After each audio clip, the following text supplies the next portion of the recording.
Hi, எல்லாருக்கும் வணக்கம். நம்ம வாழ்க்கையில் இப்படி ஒரு சுச்சுவேஷன் நம்ம எல்லாருமே எப்பயாவது ஒரு டைமாவது ஃபேஸ் பண்ணியிருப்போம். ஒரு பிரச்சனை வரும், ஆனால் அதுக்கு சொல்யூஷன் என்னென்னு தெரியாது, ரீசன் என்னென்னு தெரியாது. பட் நமக்கு யாருனா ஆறுதல் சொல்ல மாட்டாங்களா, யார்கிட்டனா நம்மளோட ஒப்பீனியன்ஸை ஷேர் பண்ண முடியாதா அப்படின்னு நிறைய யோசிச்சிருப்போம். அந்த மாதிரி டைம்லலாம் என்னதான் நம்ம ஒருத்தவங்ககிட்ட ஷேர் பண்ணி அவங்க நம்மளுக்கு ஆறுதலாகவே பேசினாலும் ஓகே அப்படின்னு சொல்லிட்டு அது ஈஸியாக கடந்து போகவும் முடியாது. ஏதோ ஒன்று இன்னும் மைண்டுக்குள்ளே போட்டு உறுத்திக்கிட்டே இருக்குது அப்படின்ற மாதிரி இருக்கும். அந்த மாதிரி டைமில் ஒரே ஒரு சொல்யூஷன், பேப்பர் அண்ட் பென் எடுங்க.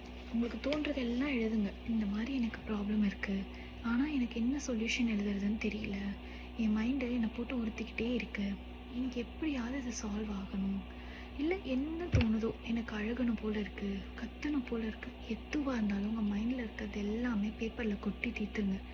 கொட்டி தீர்த்துட்டு கடைசியாக அந்த பேப்பரை சில்லு சில்லாக கிழித்து கார்பேஜில் போட்டுருங்க. ஒரு 5 மினிட்ஸ் அமைதியாக உட்காந்து பாருங்கள். நீங்களே அந்த அமைதியை உணர்வீங்க. அதுக்கப்புறம் ஆன்சர் தன்னால் உங்களுக்கு வந்து சேரும். நீங்கள் ரொம்ப மைண்டை போட்டு குழப்பிக்க தேவையில்லை. ட்ரை பண்ணி பார்த்துட்டு ஒர்க் அவுட் ஆச்சா சொல்லுங்கள்.